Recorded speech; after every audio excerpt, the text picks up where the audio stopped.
Welcome to another presentation where we're looking at what Jesus said about various topics and themes. What did Jesus say about violence?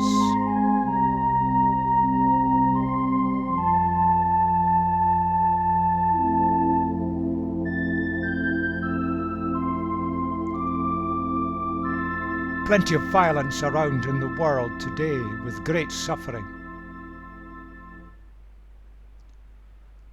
People in anguish, buildings destroyed, people imprisoned, the abuse of blasphemy laws, the gunning down of innocent people, and the street protests that say, let's work for world peace. Yes, we agree with that, but how do we do it? And sometimes in the West, we send in armies and use violence, imposing Western democracies. We use violence in an attempt to stop violence. Never works.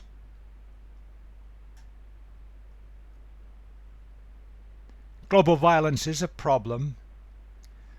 The red and orange colours show where it's worst, the yellow in the middle, and then the greens where it's least. It's true to say that violence is least in Western democracies. America's only yellow because of the gun laws and the abuse of these. But you can see how the violence occurs in the Islamic world, the Russian world, bits in Central America due to drug violence.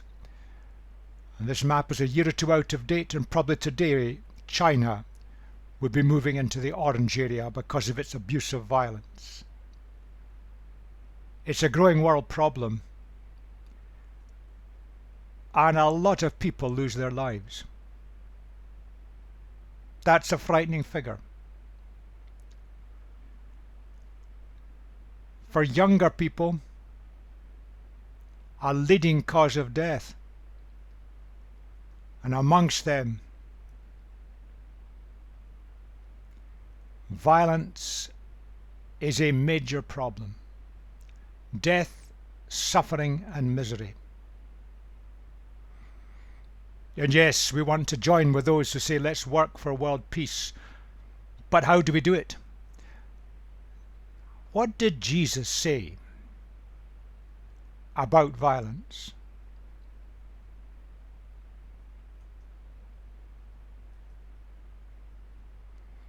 If we look at the days of Jesus, the known world was ruled by the Roman Empire, roughly its extent shown in the orangey colour there in the map.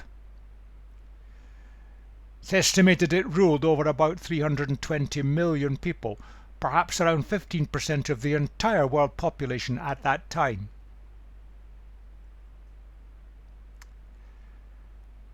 But the vast majority were conquered peoples. Started in the city of Rome, spread throughout Italy, and then just spread on, using efficient organization and an efficient army. By violence it spread. Yes, it brought peace. It did a lot of good things, but it achieved that by brute violence, and if you didn't agree with what Rome was doing, well, that was probably torture and suffering, and death would face you. Indeed, in Rome itself, half the population were slaves. Rome ran on slavery, the violent abuse of conquered peoples. That's the world where Jesus lived. He lived right on the edge of this empire, in a backwater. But violence was a way of life. And that violence gave Rome its successes. In general, no one was able to stand against the sheer brutal power of the Roman machine. And anyone who tried it ended up executed. Violence and fear ruled. Now, against that Roman culture of violence, the kingdom of God that Jesus came to bring in, there's going to be a clash, because the cultures of these two ruling systems, they're so different. And we see this clash in a confrontation between Pilate, the Roman governor in the Judean area around Jerusalem, and Jesus. Jesus had been arrested at night, tried illegally at night, but the religious authorities couldn't execute Jesus. They didn't have the power. So they brought Jesus to the Roman governor on trumped-up charges, hoping that Pilate would announce the death penalty and then they could get rid of Jesus. And Pilate has to meet Jesus. Pilate then went back inside the palace, summoned Jesus and asked him, "Are you the king of the Jews?" Now you've got to remember that anyone who claimed to be a king, that was seen as sedition. Sedition against the Roman Empire. "Is that your idea?" Jesus asked, "or did others talk to you about me?" He knew perfectly well that Pilate was being fed things by the religious authorities. "Am I a Jew?" Pilate replied. "Your own people and chief priests handed you over to me. What is it you have done?"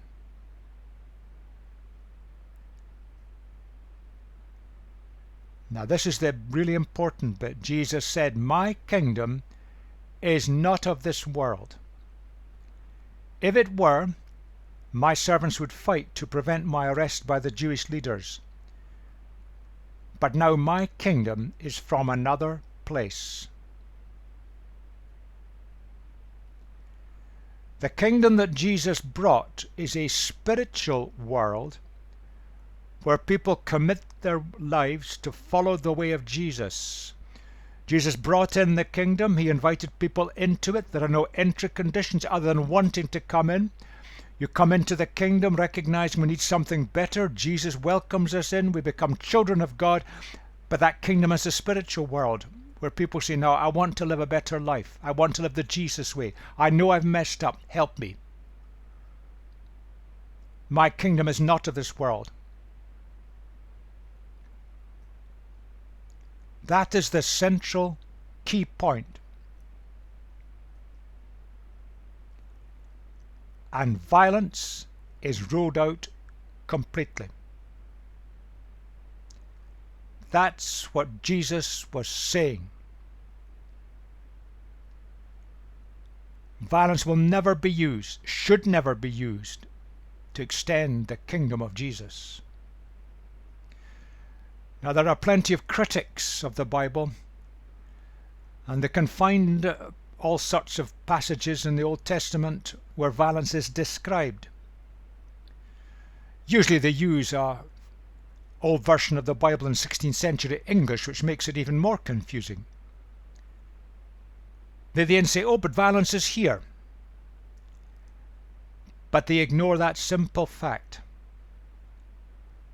Describing violence doesn't imply you approve of it. Jesus lived in a world of violence. He never, ever, ever used violence, and here he's specifically saying, no, violence has no place in the kingdom of God. So let's scrub that nonsense out. The kingdom of God grows entirely by peaceful means. And Jesus makes it quite clear, if you look at the span of his teaching, indeed the teaching of the New Testament, there is to be no violence. That means there is to be no coercion, no subtle pressure put upon people by any means, no intimidation. You enter the kingdom of God willingly, by choice, in freedom. And no exploitation of fear. Now we've got to hang our heads in shame in Christian churches throughout the world, because in the past particularly all these things have occurred. Armies have moved into other areas and forced people to become followers of Jesus. Intimidation is used, and it's still being used today in some countries and in some church denominations. And if you look at the medieval church exploitation of fear, the fear of being consigned to hell, forced populations to cooperate and pay more money to the church. We've used violence in the past, and we should be ashamed. It contradicts all that Jesus taught and stood for, contradicts the entire teaching of the biblical record. Violence is ruled out completely, and we've got to get rid of it and leave it aside. So that statement is an absolute. The followers of Jesus must never take up arms in any way, subtly or physically, to advance the way of Jesus. Now that says nothing about pacifism. That's a different ballpark. But in terms of extending the kingdom, any form of violence is out. And that includes frightening people into the kingdom of heaven with pictures of hell. That's all out. Jesus, if you look at the record of his teaching, never did that.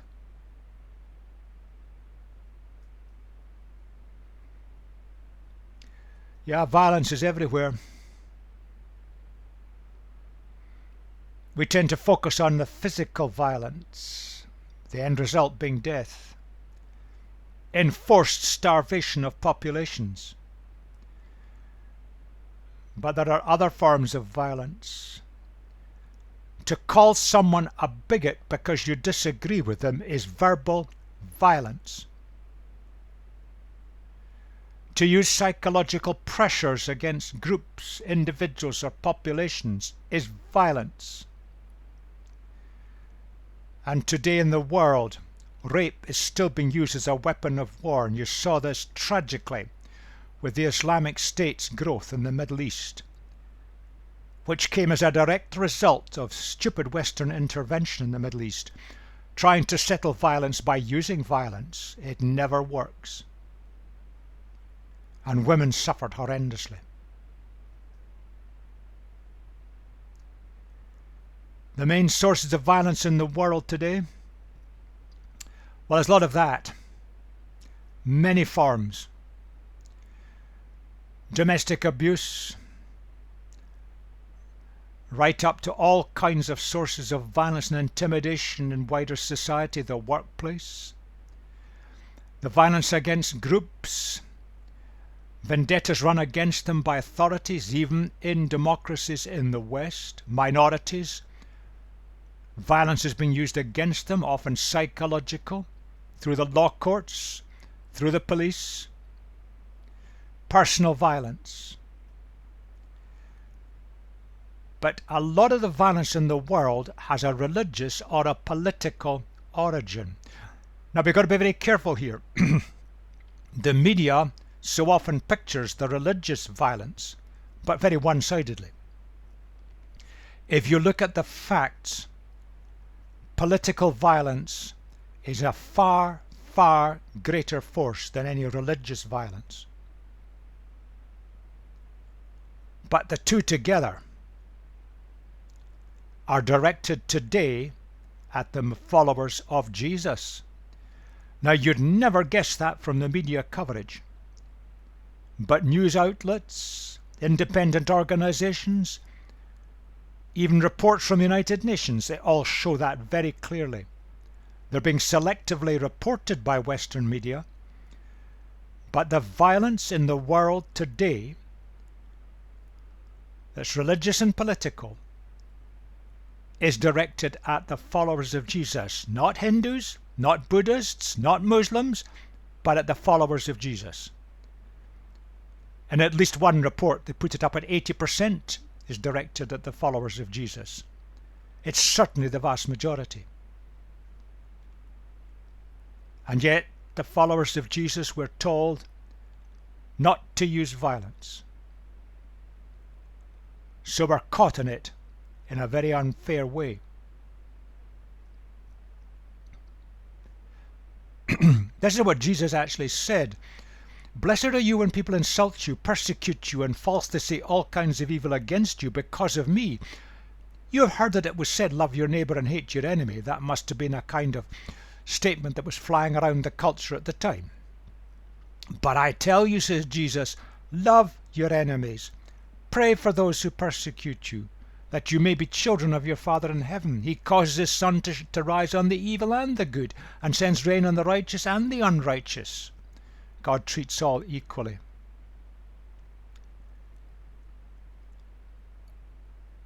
It is an impossibility to have nice, warm, loving feelings towards those who are torturing us, persecuting us, abusing us verbally, calling us bigots. That is a human impossibility. That's not what the text says. The word love is not an emotional word. It's a specific word. And it's a word that means seek the best for. Your agenda is to seek the best for those, even when they abuse you in horrendous ways. But that's the context. These things will happen simply because we follow Jesus. And if you look at the history of the world, that has always been true. And it's very, very true today. Followers of Jesus are getting it in the neck far, far more than any other group or sector of society, right across the world, simply because they follow Jesus. In that context, we seek the best for those who are doing this to us. We will not have nice, warm, sentimental feelings towards them. That is absolutely unnatural and impossibility. But we still seek the best for them. And what Jesus is really saying is that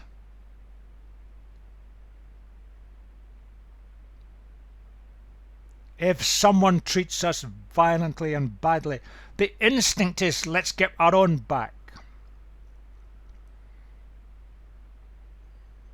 That's a way that runs right throughout many cultures, and it's actually taught in the Quran that retaliation is decreed for Muslims. I quote. But that's not the way of Jesus. Retaliation is out, no matter what our people do to us. Now, that's not to say that we were used as a doormat. It's not to say that we don't treat the thing properly and go to the appropriate authorities when people are abusing us. But we don't retaliate. We don't treat other people the way they treat us. We seek their best.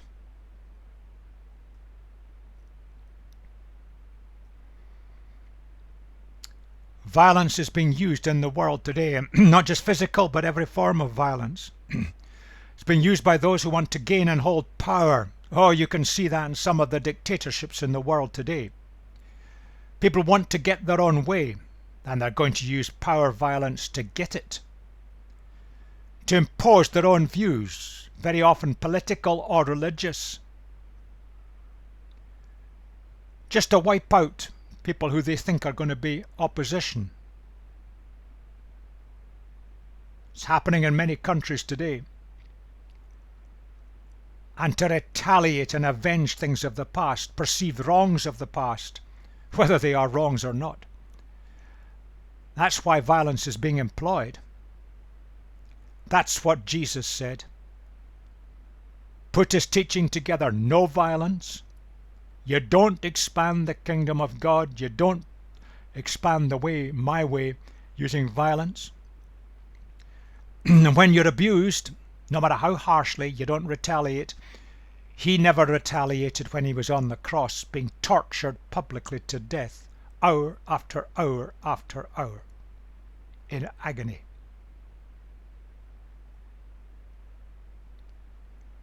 That's the way of Jesus. And that's the way for us today.